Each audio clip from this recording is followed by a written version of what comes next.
दुख तो सबसे ज़्यादा तब होता है जब हम किसी भी एग्ज़ाम के मेरिट से 0.5 मार्क्स के लिए बाहर हो जाते हैं। जी हाँ दोस्तों, आप सही सुन रहे हैं। आपके बीएसपीसी एग्ज़ाम में टोटल इंग्लिश के 5 प्रश्न पूछे जाते हैं और ये दोस्तों जितने भी स्टूडेंट तैयारी करते हैं इसको साइड में रख के चलते हैं कि हो इसको छोड़ो, इसको नहीं पढ़ेंगे, ये मतलब कि इस पे ध्यान नहीं देना है। लेकिन दोस्तों आपको हम बता दें, एक सच्चाई बात है कि जो भी स्टूडेंट इस 5 प्रश्नों को हल कर देंगे ना, वो सोचिए कि आपके कम से कम 1000 स्टूडेंट से 5000, 10,000, 15,000 स्टूडेंट से वो सीधे ऊपर हो जाएंगे। ठीक है, तो ये पोर्शन आपको नहीं छोड़ना है। यदि आपको मेरिट लेना है ना, तो किसी भी पोर्शन को नहीं छोड़ना है, चाहे वो आपको 5 मार्क्स का पूछे, चाहे वो 50 मार्क्स का पूछे। आपको हर एक सेक्टर पर ध्यान देना होगा। ये नहीं कि जो 50 नंबर पूछ रहा है उस पर हम पूरा ध्यान दे रहे हैं और जो 5 नंबर पूछ उस पर ध्यान नहीं देना है। ऐसा बिल्कुल नहीं करना है दोस्तों। यदि आप कोई भी सिलेक्शन लेता है ना, उसका हर एक पार्ट मजबूत होता है। मजबूत करने का सेंस ये है कि 100% नहीं, कम से कम 80% उसका सही होता है। यानी कि यदि आपके पास 5 प्रश्न पूछे जा रहे हैं तो आपके पास 3-4 प्रश्न यदि आप सही कर लेते हैं तो आपकी जो है मेरिट लिस्ट 100% बनने वाली है। तो दोस्तों आज की इस वीडियो में हम डिस्कस करेंगे आपके 3 नवंबर 2018 में जो एग्ज़ाम हुआ था बैच 1 में, इसमें आपके 5 प्रश्न पूछे गए थे बीए स्पेशल में। तो उन सभी पाँचों प्रश्नों को अच्छे से डिस्कस करेंगे और आपको हम बताएंगे कि किस टाइप के आपके प्रश्न पूछे जाते हैं और किस लेवल के प्रश्न पूछे जाते हैं। तो आपको इससे एक आइडिया लग जाएगा। और दोस्तों आप चाहेंगे कि हम आपके लिए प्रैक्टिस सेट लाएँ इंग्लिश का, तो आप सभी लोग कमेंट कर दीजिए वीडियो के नीचे में। तो यदि ज़्यादा कमेंट्स आएंगे तो हम इसका प्रैक्टिस सेट भी ले आएंगे। तो चलिए शुरू करते हैं आज की इस इम्पोर्टेंट क्लास को। दोस्तों ये आपका हमने प्लेटफॉर्म बुक से लिया है, जो आपके प्रीवियस क्वेश्चन है यहाँ पे देख पा रहे होंगे इंग्लिश का। पहला क्वेश्चन कह रहा है कि what kind of the phrase is the underlined part of the sentence the boy at the back likes to jump over the fence. यानी कि आपको ये कह रहा है कि जो आपके पास अंडरलाइन ये दे रखा है ना, ये पार्ट्स जो है ना अंडरलाइन है, इसमें कौन सा फ्रेज का यूज हुआ है। ठीक है, इसके रिगार्डिंग दोस्तों आपके पास 4 ऑप्शन दे रखे हैं। पहला ऑप्शन है कि नाउन फ्रेज है, दूसरा एडवर्ब फ्रेज है, तीसरा के पास है वर्ब फ्रेज है और चौथा एडजेक्टिव फ्रेज है। ठीक है, तो देखिए इसको पढ़ने के लिए आपके पूरे ग्रामर जो होते हैं फ्रेज को उसको पढ़ना होगा। तो ये क्वेश्चन जो है ना आप उसको छोड़ भी सकते थे। ठीक है, बाकी 4 क्वेश्चन जो है वो बनाने लायक है, या आप 4 क्वेश्चन बना सकते थे।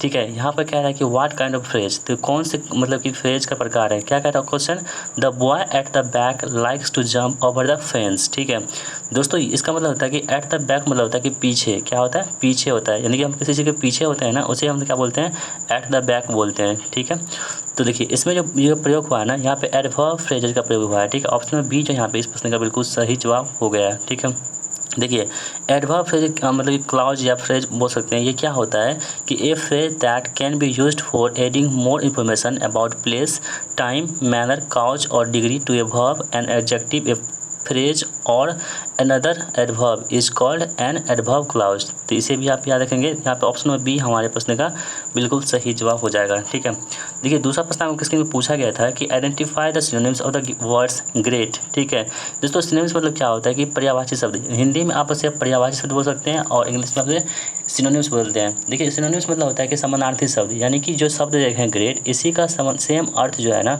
कौन सा यहाँ पे 4 ऑप्शन दे रखे हैं इसमें से सेम अर्थ को बताएगा, यानी कि पर्यायवाची शब्द बताएगा। देखिए आपको देखिए ये जो क्वेश्चन है ना, इसको सॉल्व करने के लिए आपके पास ये मतलब कि ज्ञान होना चाहिए कि ये ग्रेट मतलब होता क्या है। यदि हम इसका मीनिंग नहीं जानेंगे तो इसका मतलब जो है हम इसका आंसर तक नहीं पहुंच पाएंगे। तो देखिए ग्रेट मतलब दोस्तों यहाँ पे हो जाएगा आपके पास रगड़ना। ठीक है, क्या बोलते हैं, किसी को रगड़ते हैं ना, ठीक है, उसे बोलते हैं ग्रेट बोलते हैं। रगड़ना हो गया, चिढ़ाना हो गया। ठीक है, ये जो हम चिढ़ा भी देते हैं, रगड़ दोस्तों थोड़ा सा यहाँ पे पेन नहीं चल पा रहा है, कोई बात आप सुन लीजिए। ग्रेट है, चिढ़ाना हो गया, रगड़ना हो गया। ठीक है, या तंग करना, इसे हम क्या बोलते हैं, ग्रेट बोलते हैं। किसी को तंग करते हैं ना, चिढ़ा देते हैं ना, तो जैसे बचपन में हम लोग करते थे कि कोई व्यक्ति या कोई बच्चा यदि किसी बात को लेकर चिढ़ता था, उसे हम लोग और चिढ़ाते थे। बचपनों की बात है ये सब चीज़ें, तो वहाँ पे करते थे। तो ग्रेट मतलब उसमें क्या होता है, चिढ़ाना होता है, या इसका मतलब आप बोल सकते हैं रगड़ना होता है या तंग करना होता है। तो सेम मीनिंग जो है यहाँ पे कौन सा यहाँ पर स्पष्ट कर रहा है। देखिए जो इरिटेट मतलब होता है दोस्तों, यही क्या होता है कि किसी को क्या करना है, उकसाना या चिढ़ाना बोलते हैं ना कि इतना तुम इरिटेट मत करो मुझे। क्यों? क्योंकि तुम्हारी बातों से हम बहुत इरिटेट होते हैं, यानी कि तुम्हारी बातों से मुझे तंगी आती है, तुम्हारा बात हमें पसंद नहीं आती है। तो यही क्या होगा, ऑप्शन नंबर ए इस प्रश्न का सही जवाब हो जाएगा। यानी कि आपके पास वर्ड के पावर होना चाहिए, तब जाके आप इसे सॉल्व कर सकते हैं। देखिए एग्जाम में क्या होता है ना कि जो प्रीवियस में प्रश्न पूछे गए होते हैं, उसके जो ऑप्शन होते हैं उससे ही कई बार क्या होता है एग्जाम में, जो अगले एग्जाम में उससे प्रश्न बन जाते हैं। इसलिए आप इसे भी ध्यान रखेंगे। देखिए यहाँ पे बेरिटेट जो है ना, इसका मतलब होता है डांटना। किसी को हम डांटते हैं ना, ठीक है, जैसे कि पापा लोग हमें डांटते हैं कि ऐसे ऐसे मत करो, वैसे मत करो, तो इसे मतलब है बेरिटेट मतलब क्या होता है, डांटना होता है। ठीक है, उसके दोस्तों ये देखिए यहाँ पे इंस्टिगेट मतलब होता है, इसका मतलब ये होता है किसी को उकसाना। क्या होता है, उकसाना। ठीक है, इंस्टिगेट मतलब क्या होता है, उकसाना बोलते हैं।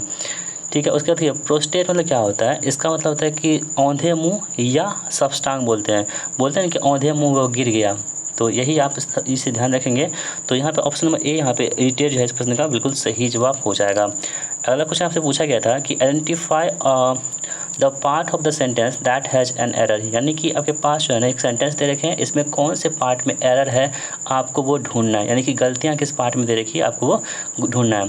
देखिए the doctor declared that patient dead when he arrive in the hospital, यानी कि डॉक्टर ने पहले ही जो है ना डिक्लेयर कर दिया कि पेशेंट जो है वो मर चुके हैं।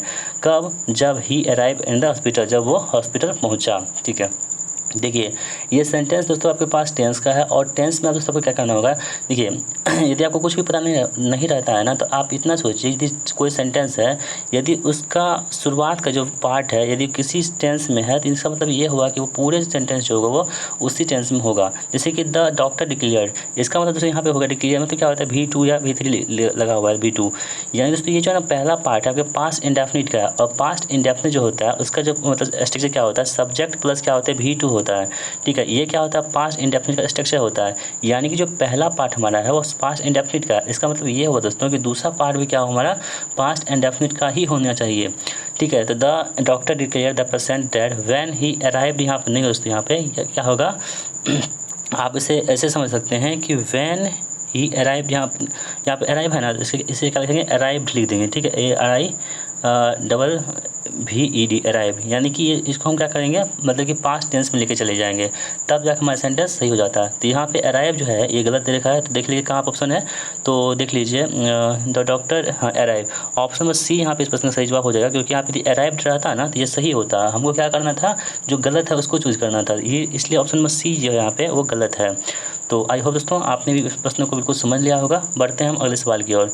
अगला सवाल कह रहा है कि identify the antonyms of the words, यानी कि आपके पास एंटोनिम मतलब क्या होता है, इसका मतलब होता है कि विपरीतार्थक शब्द। ठीक है, इससे पहले जो पहला आया था वो क्या था, सिनोनिम्स था, यानी कि समानार्थी शब्द था। ये है विपरीतार्थी शब्द। जो शब्द यहाँ पर दे रखे हैं ना इसका उल्टा क्या होगा यही आपको समझना है। यानी कि आपके वोकैबुलरी जो प्रश्न होते हैं ना वही प्रश्न पूछे जाते हैं बस आपके एग्जाम में।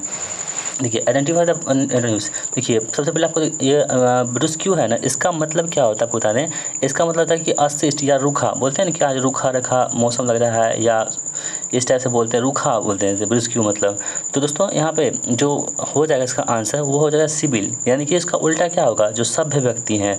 सिविल मतलब क्या होता है, सभ्य व्यक्ति होते हैं, सभ्य नागरिक जो होते हैं उसे क्या बोलते हैं, सिविल बोलते हैं। तो जो ब्रुस्क्यू है इसका उल्टा, ये रूखा व्यक्ति हो गया, ये क्या होगा, सभ्य व्यक्ति हो गया, इसका उल्टा हो गया, विपरीत हो गया। इसलिए ऑप्शन नंबर 4 यहाँ पे सही जवाब हो जाएगा। दोस्तों हम बात करें यहाँ फ्रैंक की, तो फ्रैंक मतलब क्या होता है, स्पष्ट होता है। क्या होता है, स्पष्ट होता है। और इनसाइटफुल मतलब क्या होता है, रहता है गहरी पहुँच वाला। बोलते हैं कि हमारी पहुँच बहुत अंदर तक है, हम जो है ना कुछ भी कर सकते हैं, आप समझ ही रहोगे। तो इनसाइटफुल मतलब क्या होता है, इसकी पहुँच बहुत मतलब ज़्यादा पहुँच होती है। और ब्राइट मतलब क्या होता है, चमकीला होता है, आप सभी लोग जानते होंगे। नेक्स्ट दोस्तों जो लास्ट प्रश्न हमारा है कि choose the correct word substitute for the following sentences, यानी कि वन वर्ड सब्स्टिट्यूशन आपको, यानी कि अनेक शब्दों को बदले, जो अनेक एक शब्द होते हैं हिंदी में आप ऐसे बोल सकते हैं, अनेक शब्दों को बदले एक शब्द, यानी कि पूरा एक सेंटेंस रहेगा, उसका अर्थ उससे उत्तर होगा केवल एक शब्दों में होगा, इसलिए से बोलते हैं अनेक शब्दों को बदले एक शब्द। और इंग्लिश में क्या बोलते हैं, वन वर्ड सब्स्टिट्यूट बोलते हैं। यहाँ पे क्या रहा है कि वन वन विद एक्सपर्ट और special knowledge of a field, यानी कि एक ऐसा व्यक्ति जो उसका स्पेशल नॉलेज हो किसी भी फील्ड के, स्पेशली आर्ट्स एंड क्राफ्ट। और किसमें, तो आर्ट्स एंड क्राफ्ट में जिसको स्पेशली नॉलेज हो, ऐसे व्यक्ति को हम लोग क्या बोलेंगे, देखिए ऐसे दोस्तों से कॉन्स्योर बोलते हैं, क्या बोलते हैं, कॉन्स्योर बोलते हैं। यानी कि एक ऐसा व्यक्ति जिसको किस में नॉलेज हो, किस फील्ड में, तो आर्ट्स एंड क्राफ्ट, यानी कि जो आर्ट्स होते हैं ना, कलाकारी में जो बहुत ज़्यादा उसके पास नॉलेज है, ऐसे व्यक्ति क्या बोलते हैं, तो कॉन्क्योर बोलते हैं। इसे आप याद रखेंगे।